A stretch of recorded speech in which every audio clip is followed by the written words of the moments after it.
vice-président du Conseil militaire de transition du Soudan, Mohamed Hamdan Dagolo, est à N'Djamena pour une visite d'amitié et de travail. Une fois arrivé, lui et sa délégation ont été reçus en audience par le président de la République, Idriss Déby Itno. Les travaux du tantôt 4e Congrès international des barreaux de tradition juridique commune se sont ouverts ce matin dans la capitale autour du thème Avocat, justice et sécurité en temps de crise. La cérémonie d'ouverture a été présidée par le président de la République, Idriss Déby Itno. Et puis les experts marocains et ceux du Tchad planchent depuis ce matin sur les techniques de modernisation du secteur agricole au Tchad et l'atteinte de l'objectif F0. Les assises ont été présidées par la ministre de la Production, de l'Irrigation et des équipements agricoles. Mesdames et messieurs, bonsoir et merci de nous rejoindre sur Télé Tchad. Dans le cadre du renforcement des relations diplomatiques entre le Tchad et le Soudan, le vice-président du Conseil militaire de transition du Soudan, Mohamed Hamdan Dagolo, dit IMITI, est en visite au Tchad. Il est accueilli ce matin par le ministre des Affaires étrangères, Chérif Mohamed Zine, à l'aéroport international Hassan Jamous de N'Djamena. Ousmane Idriss Dakoum. Il est 10 heures quand l'avion transportant le vice-président du Conseil militaire de transition du Soudan, Mohamed Hamdan Dagolo Himeti, atterrit à l'aéroport international Hassan Jamous de N'Djamena. Accompagné d'une forte délégation, il est accueilli au bas de la passerelle par le ministre des Affaires étrangères, Chérif Mohamed Zine. Aussitôt, il serre les mains des officiels, parmi lesquels le ministre délégué à la présidence de la République chargé de la défense nationale, les conseillers à la présidence de la République et le personnel de l'ambassade du Soudan au Tchad. Après la phase protocolaire, le ministre Chérif Mohamed Zine a eu tête-à-tête avec le vice-président du Conseil militaire de transition du Soudan. Au centre des échanges, le renforcement des relations diplomatiques entre les deux États partageant une vision commune de développement. Une fois sur le sol tchadien, le vice-président du Conseil souverain du Soudan, Mohamed Hamdan Dagolo, et la délégation qui l'accompagne ont été reçus en audience par le chef de l'État Idriss Déby Itno.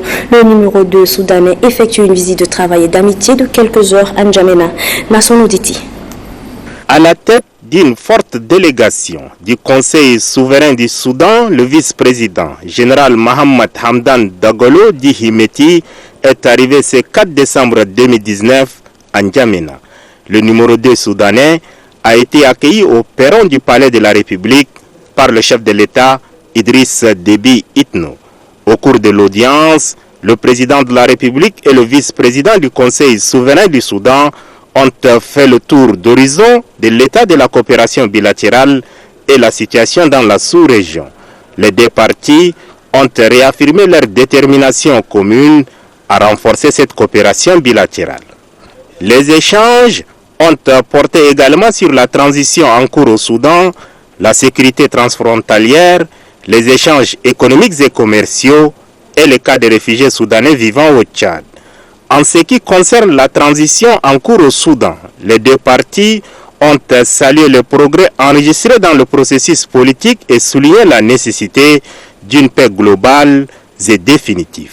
À cet égard, elles ont lancé un vibrant appel à l'ensemble des mouvements armés de privilégier le dialogue et la réconciliation nationale. Le Tchad a exprimé sa volonté à apporter son plein soutien aux négociations en cours entre les différentes parties prenantes. S'agissant de la sécurité transfrontalière, les deux parties ont souligné la nécessité de renforcer davantage le rôle de la force mixte Tchad-Soudan en matière de sécurisation de la frontière commune et de circulation des biens et des personnes entre les deux pays. Abordant le point relatif aux échanges économiques et commerciaux, le chef de l'État Idriss Déby Itno et le général Mohamed Hamdan Dagolo, vice-président du Conseil souverain du Soudan, ont souligné la nécessité de redynamiser ces échanges conformément aux accords signés. Concernant les réfugiés soudanais vivant au Tchad, les deux parties ont relevé la nécessité de la création de conditions pour faciliter leur retour progressif et volontaire.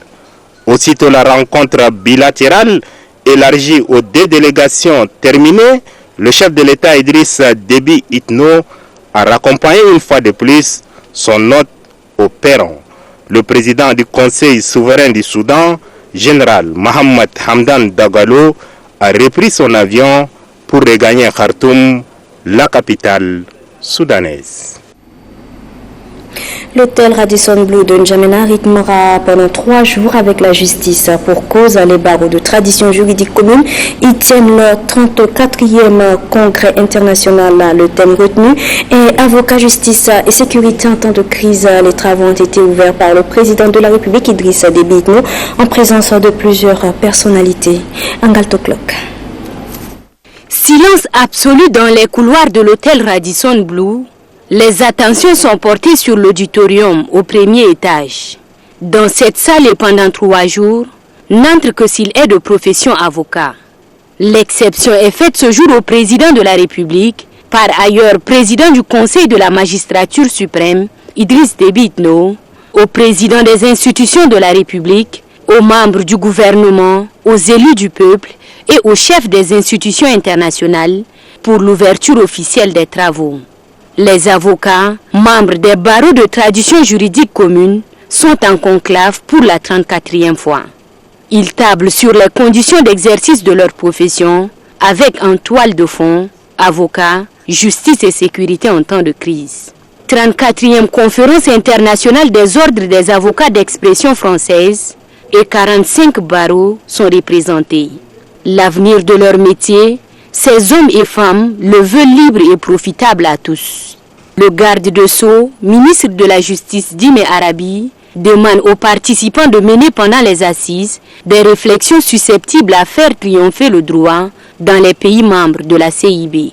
Ouvrant les travaux, le président de la République Idriss Déby Itno, tout en reconnaissant le caractère actuel du thème de la 34e conférence internationale des barreaux de tradition juridique, s'est réjoui de la tenue de ces assises à N'Djamena, la capitale tchadienne. Idriss Déby Itno a aussi réitéré aux avocats son engagement à leur apporter protection et à s'opposer au terrorisme et autres adeptes du mal, préoccupation majeure des barreaux réunis en assemblée. Il a en outre exhorté les avocats à jouer avec déontologie et professionnalisme leur rôle de garant de la dignité humaine. Ouvrant les travaux, le président de la République, Idrissa Déby Itno, s'est réjoui de la tenue de ces assises à N'Djamena avant d'appeler les avocats au respect de l'éthique et de la déontologie de la profession d'avocat pour que règne la justice dans les pays membres de la CBI. Suivez. Je me réjouis particulièrement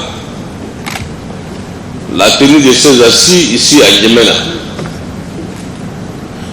pour une multitude de raisons, dont 2 me paraissent fondamentales. La première raison est que mon pays et les avocats tchadiens ont certainement besoin de ce cadre d'échange à très haut niveau, à très haut standing, pour s'imprégner de meilleures pratiques et expériences de leurs confrères d'autres pays.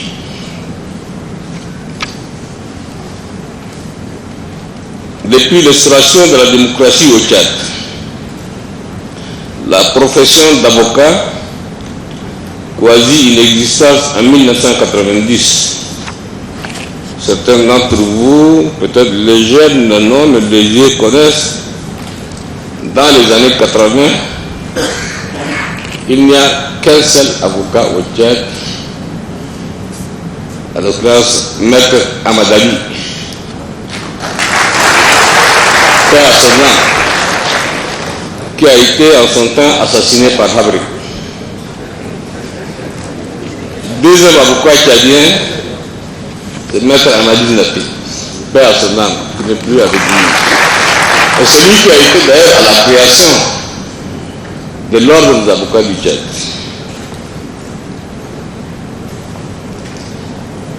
Donc, progressivement, depuis 1990, il est imposé dans notre paysage judiciaire et économique, comme en témoigne le nombre croissant de jeunes tchadiens faisant le choix de ce noble métier. La seconde raison de ma satisfaction réside dans le choix du thème central de vos assises, à savoir avocat, justice et sécurité en temps de crise. Ce thème est non seulement un sujet d'actualité au vu des événements que vivent nos pays, mais il soulève en filigrane l'équation du respect du droit et des droits dans un contexte de gestion de périls sécuritaires multiformes.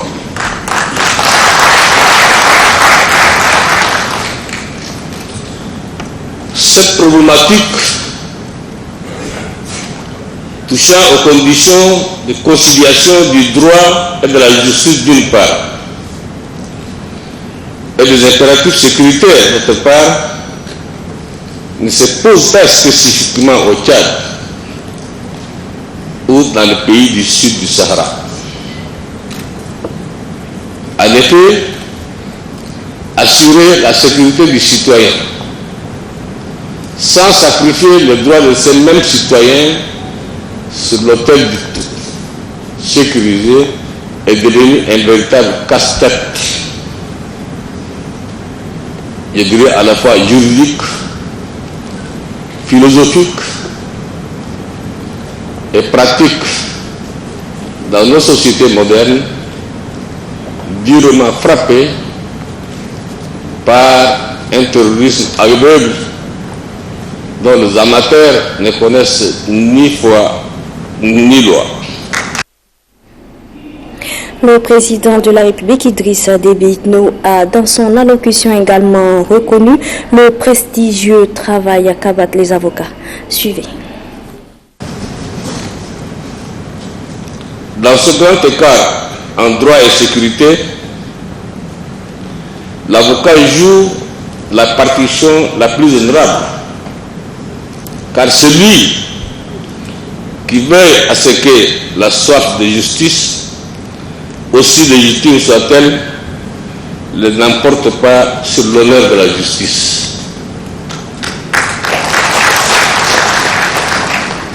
C'est l'avocat également qui tire sur la sonnette d'alarme lorsque la raison d'État tend à prendre le pas sur l'état de droit dans un contexte où les tentations sont grandes face à des menaces insaisissables et des drames insupportables. Autrement dit, l'avocat dans sa robe d'un gardien, je ne vous vois pas avec vos robes, je ne connais pas qui est avocat, qui n'est pas avocat.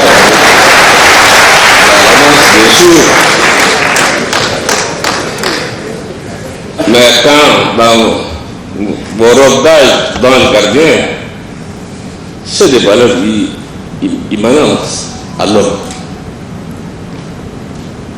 Et souvent le seul à s'élever au milieu des sociétés, parfois profondément meurtries, pour nous rappeler très justement à cette raison que nous sommes dotés et qui nous distingue des autres êtres. Ce rôle à la fois difficile et prestigieux de l'avocat est rendu encore plus ardu avec l'expansion du terrorisme, son lot de victimes innocentes et d'émotions collectives parfois débordantes.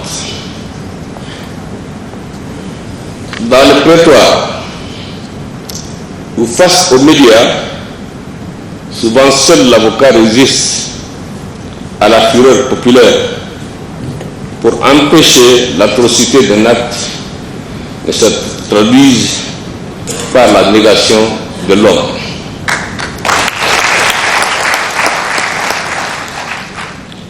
En cela, mesdames et messieurs les avocats, vous exercez un métier qui est essentiellement au service de la dignité humaine. Et je vous en félicite. Et puis, suite à la session de gouvernance de l'UNESCO tenue la semaine dernière à Paris, en France, l'ambassadeur du Tchad auprès de la République de France, Amin Abassidik, a tenu un discours sur les efforts consentis par le gouvernement tchadien dans plusieurs domaines. Je vous invite à l'écouter. Mon pays souscrit entièrement au processus de transformation stratégique de l'UNESCO destiné à rendre notre organisation à même de répondre aux défis du XXIe siècle. Mon pays entend également participer pleinement aux activités de notre organisation et en particulier la mise en œuvre des ODD 2030, notamment en prenant des mesures audacieuses en faveur de la paix, de l'éducation, de la santé, de la protection de l'environnement et du bien-être de la population. C'est ainsi que le gouvernement du Tchad a adopté en juillet 2017 sa stratégie de développement durable intitulée Vision 2030, le 4 mondes, qui se décline en 4 axes stratégiques prenant en compte les 17 objectifs du développement durable. Cette stratégie converge avec les aspirations des populations tchadiennes et les ambitions du gouvernement à l'horizon 2030. Elle est également cohérente avec l'agenda 2063 de l'Union africaine. D'ores et déjà, dans le cadre de la mise en œuvre du plan national de développement pour la période 2017-2021, le gouvernement du Tchad a fait voter le 3 juin 2019 une loi sur la couverture sanitaire universelle qui vise l'accès de toutes les populations à un paquet de soins de base. Pour amener la paix dans les conflits agriculteurs-éleveurs qui endeuillent les familles dans l'ensemble du Sahel, particulièrement au Tchad, ces 2 dernières années, le gouvernement a organisé une conférence sur la paix avec les chefferies traditionnelles gardiennes des us et coutumes en vue de les sensibiliser et de les amener à revenir à leur mission traditionnelle qui consiste à toujours privilégier le dialogue pour régler les éventuels conflits. Le ministre de l'Élevage et des Productions animales, Gayang Souare, a présidé ce matin la première réunion sur la transhumance transfrontalière entre la République du Tchad et la Centrafrique. L'objectif recherché à travers cette rencontre est le développement des mécanismes de communication institutionnelle entre le Tchad et la RCA. Mohamed Oumar Moussala. Le Tchad est un pays agropastoral par excellence. Première mamelle de l'économie nationale tchadienne, ce secteur rencontre d'énormes difficultés liées à la transhumance transfrontalière. C'est pour apporter des solutions appropriées à ces problèmes qui freinent le développement de ce secteur que le Tchad et la Centrafrique ont jugé utile d'échanger sur la question. Le problème lié au couloir de transhumance entre le Tchad et la Centrafrique est réel. Et pour lever l'équivoque, l'on s'appuie sur le projet de restauration et du dialogue entre les communautés affectées par la transhumance transfrontalière. En République centrafricaine, de multiples conflits, voire meurtriers, avec les agriculteurs et autres populations sont observés lors de mouvements anarchiques du bétail et de la présence des cultures sur les couloirs de transhumance. Les représentants résidents de la FAO au Tchad expliquent que les efforts fournis par les 2 États dans le domaine du développement du secteur agropastoral, bien que beaucoup reste à faire. Pour le ministre de l'Élevage et des Productions animales, le développement de ce secteur préoccupe les plus hautes autorités du pays. Le projet de renforcement du dialogue interinstitutionnel et de la communication politique entre le Tchad et la RCA inscrit en droite ligne avec la politique du gouvernement de la République du Tchad sous l'impulsion de son Excellence, M. Idriss Déby Itno, président de la République, qui accorde au sous-secteur de l'élevage une place de choix et attache une attention particulière à la cohabitation pacifique en milieu rural.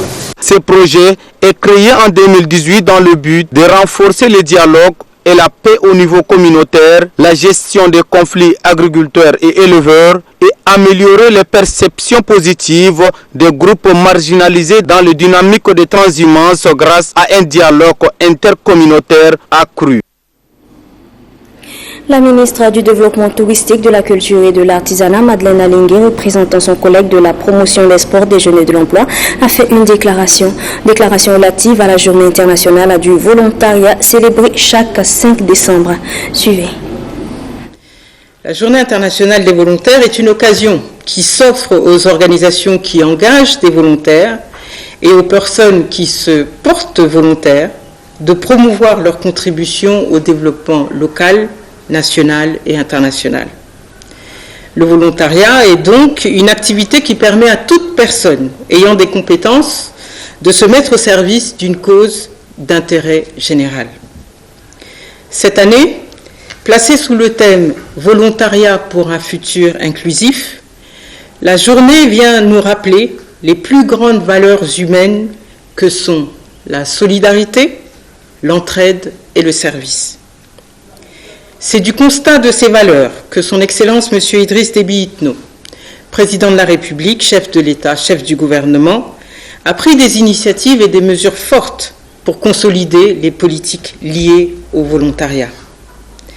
La création d'une agence nationale du volontariat, l'élargissement du champ d'intervention du volontariat au secteur de la sécurité de proximité, la mise en place d'une politique de réciprocité mobilité et la loi d'orientation sur le volontariat. En tant que forme de participation citoyenne, le volontariat est un mécanisme de responsabilisation entre l'État et les citoyens. Il augmente la portée de l'action et de la participation. Il développe les capacités et l'appropriation. Et il met en relation les communautés avec les autorités locales et nationales. Face au dévouement et à l'attachement de notre jeunesse dynamique et pleinement citoyenne, nous remercions et encourageons toutes les organisations de volontariat, les partenaires techniques et financiers dans la réalisation des ODD en faveur de la jeunesse tchadienne. Aussi, voudrais-je vous encourager, vous inviter à vous engager avec détermination à l'effet d'appuyer les efforts de développement des populations, des collectivités de l'État et ses démembrements et des ONG ou associations. Volontaire de tout horizon, ton action compte pour la réalisation des ODD. Jeunesse tchadienne, ton action compte pour la vision du Tchad que nous voulons. Les experts en télécommunications éthiques de l'espace G5 Sahel sont en conclave à N'Djamena. Au centre de cette rencontre, accélérer le processus de la mise en œuvre de l'itinérance des communications mobiles au sein du G5 Sahel. Les détails avec Alia Gavoudna. Les experts en TIC et Télécom du G5 Sahel sont à pied d'œuvre pour approuver le principe de suppression des frais d'itinérance sur les réseaux de communication mobiles au sein de l'espace G5 Sahel. Pour la mise en œuvre de cet important principe dans l'espace G5 Sahel, les responsables de téléphonie mobile de la sous-région ainsi que les partenaires s'accordent à définir un dispositif adapté. À cette rencontre de N'Djamena, le comité technique Télécom et TIC du G5 Sahel fait l'état des lieux des résolutions prises à ce propos et actualise la feuille de route pour créer une synergie de développement dans la sous-région G5 Sahel. Notre réunion vise un double objectif. Il s'agit d'une part de faire le point sur l'état de mise en œuvre de la résolution dans chacun des États membres avec la mise en évidence des difficultés et des obstacles majeurs tout en écoutant nos partenaires et bien d'autres pour échanger avec la Banque mondiale sur les conclusions qu'ils ont pu bien retenir de la table ronde qui a réuni à Washington les ministres du G5 Sahel en charge des TIC. Compte tenu du bien fondé de cette volonté politique, les experts de chaque pays ici représentés sont appelés à s'investir pour l'aboutissement de ces projets. Vous devez avoir à l'esprit que le résultat de votre rencontre de 4 et 5 décembre 2019 en N'Djamena seront particulièrement attendus et auront une portée certaine. D'ailleurs, vos travaux se déroulent au moment où l'on constate malheureusement une montée des activités des terroristes dans nos différents pays. Le principe de suppression des frais d'itinérance des communications mobiles au sein du G5 Sahel, rappelons-le, a été décidé par les chefs d'État des pays membres le 6 février 2018 à Niamey. À l'occasion du 48e anniversaire de la Fédération des Émirats Arabes Unis, l'ambassadeur Mohamed Ali Al-Chamissi a animé une conférence de presse relative au renforcement des relations de coopération entre le Tchad et son pays ainsi que la vision 2021 des autorités émiraties. On en sait plus avec Kadnouba Théophile.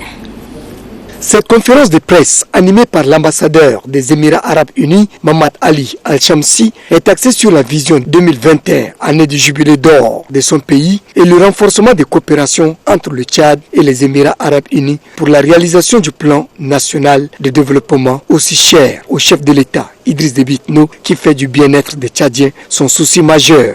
Face aux hommes des médias, Mohamed Ali Al-Shamsi a déclaré que son pays, qui poursuit son développement économique, compte faire du Tchad le tremplin de son investissement, d'autant plus que le pays de Toumaï est situé au cœur du continent africain. Le Tchad est encore vierge, dit-il, et les Émirats Arabes Unis entendent saisir cette opportunité offerte par le chef de l'État, Idriss Déby Itno, qui partage la même vision que son homologue émirati. L'ambassadeur de préciser que les premiers pas sont déjà entamés, raison pour laquelle ils ont ouvert et réservé un espace au Tchad pour l'exposition de Dubaï prévue en avril et en septembre 2020.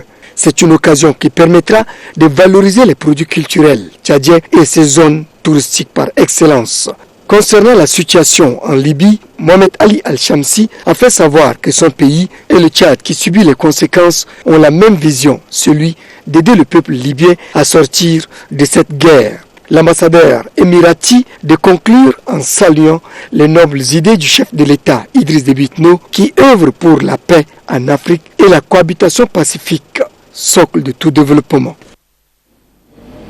Restons dans le domaine de la coopération et surtout de l'entrepreneuriat pour parler du couple Ma qui réside au Tchad depuis déjà une décennie. En dehors de l'hôtel Shanghai, ce couple vient d'implanter en N'Djamena une boutique de vente de matériel de construction et de décoration de maisons dénommée Carido Boutique. La cérémonie marquant l'inauguration de la dite boutique est présidée par le conseiller à l'économie de l'ambassadeur extraordinaire et plénipotentiaire de la République de Chine au Tchad, Bariladji. La coopération sino-tchadienne dans le domaine de l'entrepreneuriat est en marche et la Chine a compris. Elle s'implante au Tchad, situé à l'avenue Charles de Gaulle, précisément dans le quartier Bololo. L'établissement secondaire de M. Ma Lizo comprend les matériaux de construction et de décoration des maisons. À cette cérémonie marquant son ouverture officielle, l'ambassadeur extraordinaire et plénipotentiaire de la République populaire de Chine s'est fait représenter par son conseiller économique. C'est une boutique de matériel de construction et de décoration. Donc, ça signifie que les hommes d'affaires sont dynamiques. C'est mieux d'exploiter les opportunités. Une boutique de vente des matériaux, certes. Ces matériaux, selon le président de l'association des anciens étudiants et stagiaires tchadiens de la Chine, Ismail Mohamed Adoum, sont à la portée du peuple tchadien.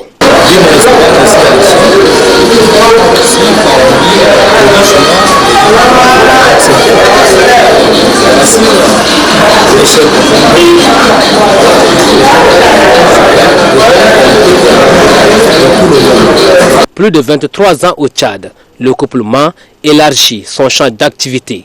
D'où confie-t-il l'ouverture de cette boutique traduit cette stratégie. Nous sommes une petite société, mais comme je crois que chaque fois il y a il est parce que tous les matériels là qui vont s'empêcher, il n'y a pas bon matériel. Le Tchad et la Chine sont deux pays qui raffermissent étroitement les liens d'amitié et de coopération. Cette coopération s'est traduite par le leadership rompu de leurs présidents respectifs. Je le disais au sommaire de ce journal, une rencontre de coopération entre le Royaume du Maroc et le gouvernement du Tchad dans le domaine de l'agriculture s'est ouverte ce matin. Une rencontre qui entre dans le cadre de la perspective de la modernisation du secteur agricole au Tchad en vue d'atteindre l'objectif fin zéro et la relance économique du pays. Garcetiemé. Cette cérémonie de lancement des travaux dans le domaine de l'agriculture entre les experts marocains et leurs homologues tchadiens vise à élaborer une vision et décliner des actions pour la concrétisation des objectifs initiés par le gouvernement tchadien dans le cadre du plan national de développement et de la vision 2030, le Tchad que nous voulons. Ce programme de coopération sera basé sur deux fondements, à savoir la consolidation du cadre juridique régissant la coopération dans le domaine de l'agriculture par la finalisation des projets d'accords de coopération entre ces deux pays. Ceci pour l'élaboration d'un plan d'action opérationnel pour la période 2020-2021 à travers la définition des aspects de la coopération dans le dit domaine, mais aussi la formulation des résultats attendus et la désignation de l'entité responsable des deux parties, ainsi que la fixation des délais d'exécution. Lors des travaux qui vont se dérouler ces jours-ci,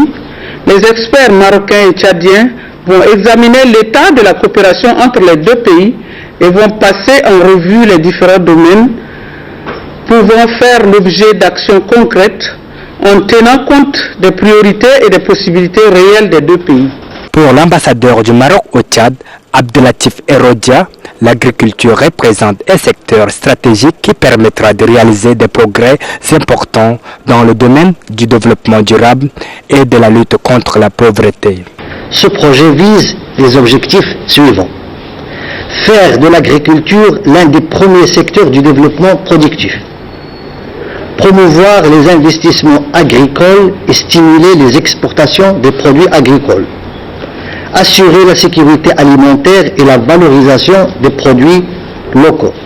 Ces assises vont contribuer à la dynamisation de la coopération entre le Royaume du Maroc et la République du Tchad dans le domaine de l'agriculture, et ce, dans le cadre des relations séculaires qui unissent ces deux peuples frères. Une station-service installée illégalement au quartier d'Iguel dans la commune du 8e arrondissement a pris feu vendredi dernier, causant de ce fait plusieurs dégâts matériels. Informée de la situation, une délégation conduite par la directrice générale de l'autorité de régulation du secteur pétrolier aval du Tchad s'est rendue sur les lieux du drame. Guillaume Benguiri. Voilà ce qui reste de cette station d'essence située au quartier d'Iguel dans la commune du 8e arrondissement. C'était le vendredi dernier où un incendie d'origine inconnue a ravagé cette station. Pour constater les faits, une délégation de l'autorité de régulation du secteur pétrolier aval du Tchad, ARSAP, conduite par sa directrice générale, s'est rendue sur le lieu du sinistre. Il ressort de ce constat que plusieurs dégâts matériels ont été enregistrés. Les voisins n'ont pas été épargnés. À l'image de cette concession voisine, cette station de service est fermée avant. Maintenant, le propriétaire m'a dit qu'il a une autorisation. Donc il est venu ouvrir. Et vous voyez, tous mes biens sont brûlés. Je vais faire quoi avec mes enfants? Malgré que les causes de cet incendie demeurent toujours inconnues, une enquête sera menée pour déterminer celle-ci. Nous avons fait appel à l'OPJ, à l'officier des polices judiciaires et au procureur, afin également de veiller et de constater, parce qu'il s'agit de la mise en danger de la vie d'autrui autour de cet environnement-là. Et donc nous comptons tirer les conséquences de cet acte. Je tiens à dire à tous nos citoyens, parce que nous avons également rencontré le propriétaire du bâtiment qui a loué ce local à une personne qui a irrégulièrement installé une cuve, de faire très attention, que l'ARSAT justement est l'entité aujourd'hui qui répond au respect des normes. L'ARSAT attire l'attention de tous ceux qui détiennent illégalement les stations de service à se conformer aux lois du pays, car la vie des citoyens en dépend.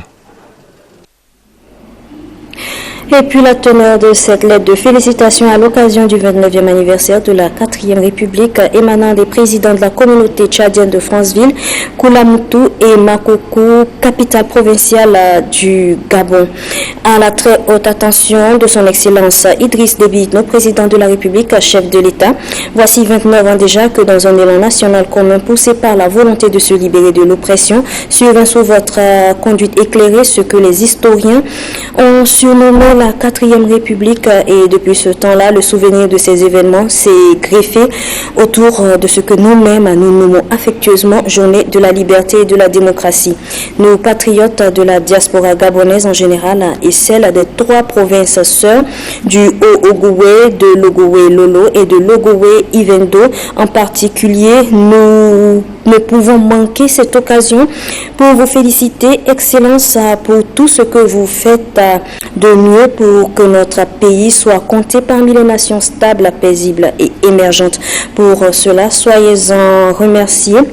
Excellence, Monsieur le Président, notre souhait, c'est que l'ensemble de nos compatriotes se mettent en symbiose derrière vous afin d'encourager vos efforts pour notre nation. Cette lettre est signée du représentant du MPS de Franceville, du représentant du MPS de Koulamoutou et du représentant du MPS de Makoko. Rendons-nous à présent à Roro, dans la province du Moyen-Chari, pour parler de la célébration de l'an 29 de la Journée de la liberté et de la démocratie. Le film de la cérémonie avec Lorangué Valérie. C'est avec cet accueil du préfet du département du Lac-Iro, Adoum Haroun Mahamat, qui l'a célébré. La célébration de cette journée a commencé à la place de l'indépendance de Roro. Journée au cours de laquelle, après le mot de bienvenue du maire de la ville de Roro, Abdelaziz Moussa, et les remerciements des militants du MPS de la localité, la population a adressé des recommandations revendiquant le bitumage de l'axe Roro-Kiabé, la construction d'un district sanitaire et d'un stade de football à Roro. Officiant la célébration, le préfet du département du Lac-Iro, le colonel Adoum Haroun Mahamat, a fait l'historique de cette journée qu'il qualifie de fruit du sacrifice du fils du Tchad, Idriss Déby Itno, précurseur et pionnier de ce cadeau précieux qui est la démocratie. Il a signalé les différentes réalisations dans le pays pendant les 29 ans de démocratie et de liberté en termes de sauvegarde des libertés fondamentales, avant de remercier tous ceux qui n'ont ménagé aucun effort pour la réussite de la cérémonie. Ce défilé des militants du MPS, des commerçants, des élèves et des cavaliers ont agrémenté la célébration. Et puis cette information, bref, en image, le village Abouda, dans le Hadjanamis, bénéficie d'un forage d'eau à motricité humaine. C'est un don de la députée Noura Cham Ramadan à l'occasion de la fête du 1er décembre, fête de la liberté et de la démocratie. Ce geste est apprécié par la population de cette localité, d'autant plus que ce forage réduira un petit peu ses souffrances. La donatrice a profité de l'occasion pour sensibiliser la population sur la scolarisation des jeunes et particulièrement des filles. Le siège départemental du MPS de la ville d'Oumhadjer dans la province du Bata est complètement rénové. Geste d'un militant de cette formation politique, la cérémonie de réception des locaux a vu la présence du gouverneur de la dite province, Mahamat Taher de Benalour. Avec la traditionnelle coupure du ruban, le siège du mouvement patriotique du salut d'Oumhadjer, entièrement rénové, est désormais prêt à abriter les événements préparatifs des élections prochaines. C'est l'esprit de militantisme qui a conduit le militant Youssouf Adam Youssouf à réfectionner ses bâtiments et les doter des accessoires nécessaires. Celui-ci promet de faire autant dans les villes secondaires de ce département. Les autorités administratives et les responsables du parti au niveau provincial et départemental se sont relayés pour apprécier à sa juste valeur cet acte du militant Adam Youssouf Adam. Ils ont encouragé les autres opérateurs économiques à suivre ce bel exemple. Si nous, chacun de nous amène sa pierre, je pense que le parti va bien marcher dans le Bata parce qu'on peut se suffire à nous-mêmes. abordant dans le même sens. Le gouverneur de la province du Bata, Aliou Adam Abdoulaye, qualifie ce geste d'un acte de développement, tout en appelant les bienfaiteurs à élargir son champ d'action en réalisant des forages d'eau au bénéfice de la population. Dans le Bata Est également, il s'est déroulé une séance de sensibilisation à la paix et la cohabitation pacifique au chef-lieu du canton Dar al-Hibil Kabga. Le chef de ce canton, Bakar Adam, n'est pas passé par 4 chemins pour conscientiser les siens et les exhorter à s'accepter les uns et les autres pour une vie harmonieuse dans ce canton.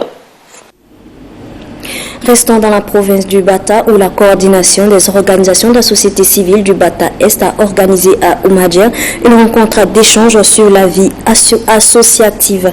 C'était en présence des préfets du Bata Est et Ouest. Mahama Tahir de Benalour une fois de plus. C'est une rencontre d'échange dans le cadre des activités de la société civile et des mouvements des jeunes. Elle vise à promouvoir l'engagement civique des jeunes pour mieux contribuer à la paix et au développement local. Étaient face à ces jeunes membres des organisations de la société civile, deux préfets, à savoir celui du Bata Est, Mohamed Idriss Sousa, et celle du Bata Ouest, Fatima Boukar Kosei. Plantant le décor, le responsable de la coordination des associations de la société civile pour le développement du Bata Est, Rahma Brahim Rahma, a fait observer que le Bata Est regorge d'une multitude d'associations qui œuvrent pour le développement et la paix sociale. Il a remercié le préfet Fatima Boukar Kosei d'être venu partager ses expériences avec eux. Forte de ses expériences dans le domaine de la vie associative pour avoir été présidente de l'association pour la solidarité et le soutien aux couches vulnérables et membre de plusieurs autres associations, Fatima Boukar Kosei a expliqué aux jeunes la procédure de création d'une association et ses chances de survie. Selon l'oratrice, pour créer une association, il faut d'abord un objectif. Et l'efficacité d'une association dépend de l'entente entre ses membres. Les échanges ont permis aux jeunes de comprendre les principes des actions associatives. Ceux-ci estiment par ailleurs que le soutien des acteurs étatiques est indispensable à leur action. Dans la province du Hadaï, le projet d'appui aux réfugiés et communautés d'accueil PARCA a été lancé à Béché, chef-lieu de la province. C'est un projet qui vise à contribuer au bien-être des réfugiés. Dido Mahama Barka.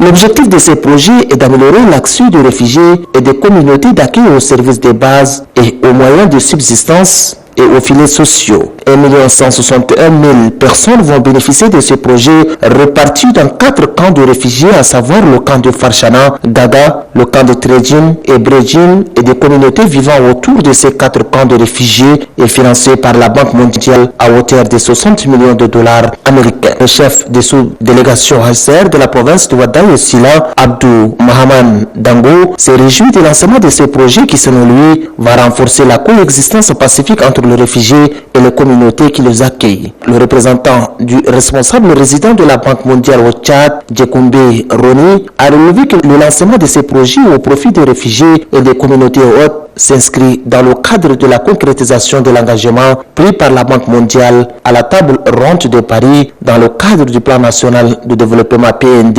2017-2021. Pour le gouverneur de la province de Wadaï, Ramadan Erdebou, le projet d'appui aux réfugiés et communautés d'accueil vient à point nommé et apparaît comme une bouée de sauvetage et donnera le souffle à la population haute. Le directeur général de service des études et de la planification, Nayambael Jekonde, a loué l'appui financier de la Banque mondiale pour la mise en œuvre de ce projet qui, selon lui, va aider le pays à améliorer la résilience des ménages pauvres et vulnérables des zones rurales ainsi que dans le camp de réfugiés. Il a enfin exhorté les responsables à divers niveaux et les agences du système des Nations Unies d'œuvrer pour la réussite de ce projet.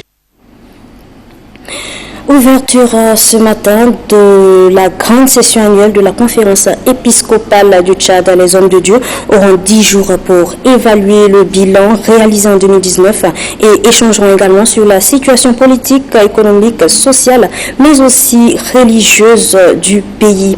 À ce sujet, je vous invite à suivre l'archevêque de N'Djamena. Plusieurs défis nous attendent dans cette assemblée plénière de la conférence épiscopale. Ceux de la société nationale seront relevés et analysés dans les réflexions que nous ferons sur les situations dans nos diocèses respectifs et que nous partagerons à tous dans notre traditionnel message de Noël. Nous rappellerons aux fidèles catholiques et à toutes les personnes de bonne volonté que tout espoir n'est pas perdu, quelle que soit la gravité des situations économiques et sociales que traverse le pays. Les défis internes à l'Église dans les différents secteurs d'activité pastorale sont aussi nombreux que variés et nous demanderons beaucoup d'attention dans leur examen. Nous devons donc faire montre de beaucoup de patience dans l'écoute les uns des autres pour bien discerner les situations et trouver des solutions courageuses qui continueront de renforcer notre lien de communion. C'est ce qui caractérise une église famille. Nous engagerons aussi nos collaborateurs et nous les encourageons par notre exemple en devenant modèle d'écoute patient, estime réciproque et solidarité agissante entre nous pour que notre Église famille de Dieu puisse se développer et grandir dans la foi et l'espérance par-delà les dysfonctionnements constatés dans nos structures et organisations. Que le Seigneur nous assiste de son Esprit Saint, qui nous éclaire de sa lumière afin d'opérer de bons choix pour le bien de toute l'Église famille de Dieu qui est au Tchad. Que le Seigneur bénisse notre Assemblée générale de la Conférence épiscopale du Tchad 2019. Volet religion toujours à les fidèles musulmans de la mosquée Cheikh Mohammed Katirissa, président du Conseil supérieur des affaires islamiques, et ceux du village à Kofé dans le Bata Ouest ont célébré l'anniversaire de la naissance du prophète Mohammed. Les détails avec Abdelhadi Mohamed Saleh Babayaro. Venus des quatre coins de la ville d'Ndiamena, des provinces et des pays voisins, ces fidèles musulmans ont répondu massivement ce lundi devant la mosquée Cheikh Mohammed Khatir Issa, 6 au quartier Amriguébé dans la commune du 5e arrondissement. C'était en présence des membres du Conseil supérieur des affaires islamiques du Tchad. À leur tête, le président du Conseil, Dr Mohammed Khatir Issa. Des chefs traditionnels et plusieurs fidèles ont rehaussé leur présence pour donner un cachet particulier à la commémoration de la fête du prophète Mohammed et salut soit sur lui.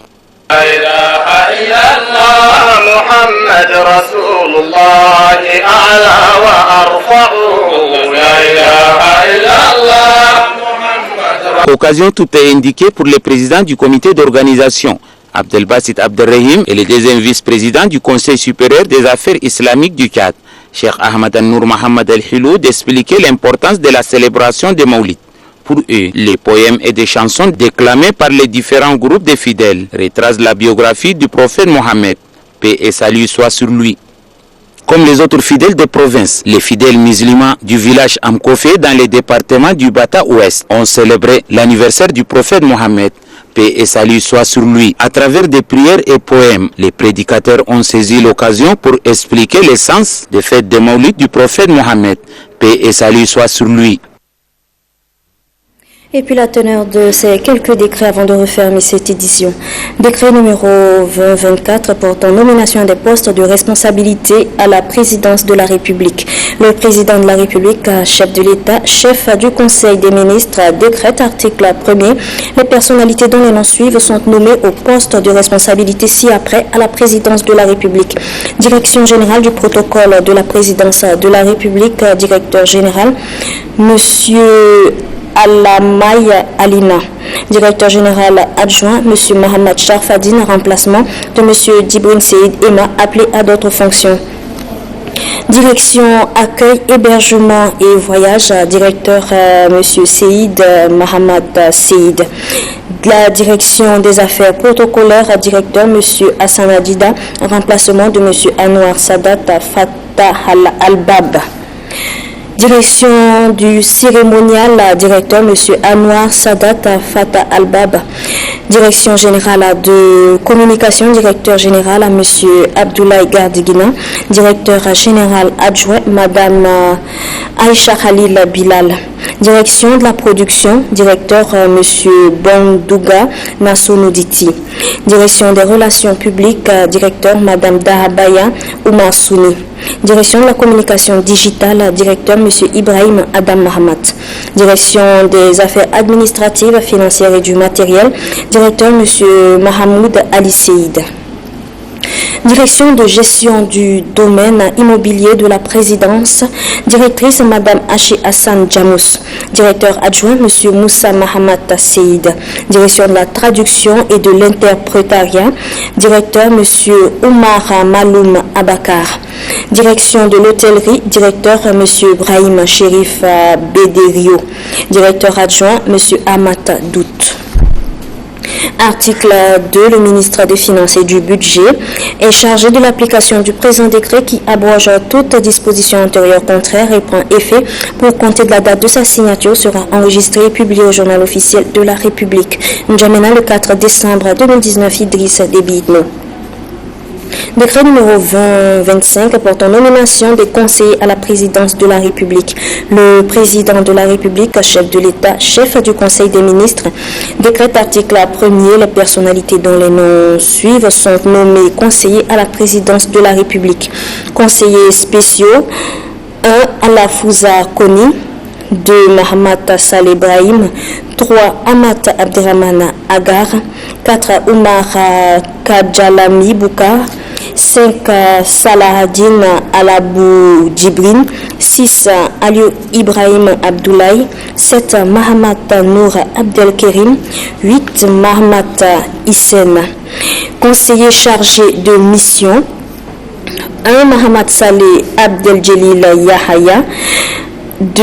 Ibrahim Koulamala, 3. Madame Abiba Saoul Bagonchone, 4. Bishara Toine, 5. Djibrine Seïd Emma, 6. Madame Khadija Lamana Abdoulaye, 7. Omar Adoum Abdoulaye, 8 Bakit Abderrahman Agar, 9. Abderrahman Koulamala, 10. Amat Taboy et 11. Madame Dila Lucienne. Article 2. Le ministre des Finances et du Budget est chargé de l'application du présent décret qui abroge toute disposition antérieure contraire et prend effet pour compter de la date de sa signature sera enregistré et publié au journal officiel de la République. N'Djamena le 4 décembre 2019, Idriss Déby Itno.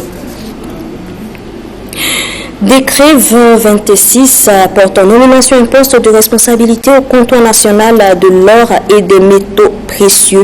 Le président de la République, chef de l'État, chef du gouvernement, président du Conseil des ministres, décrète article 1er, M. Mahamat Adam Bécher Méry est nommé chef du comptoir national de l'or et des métaux précieux.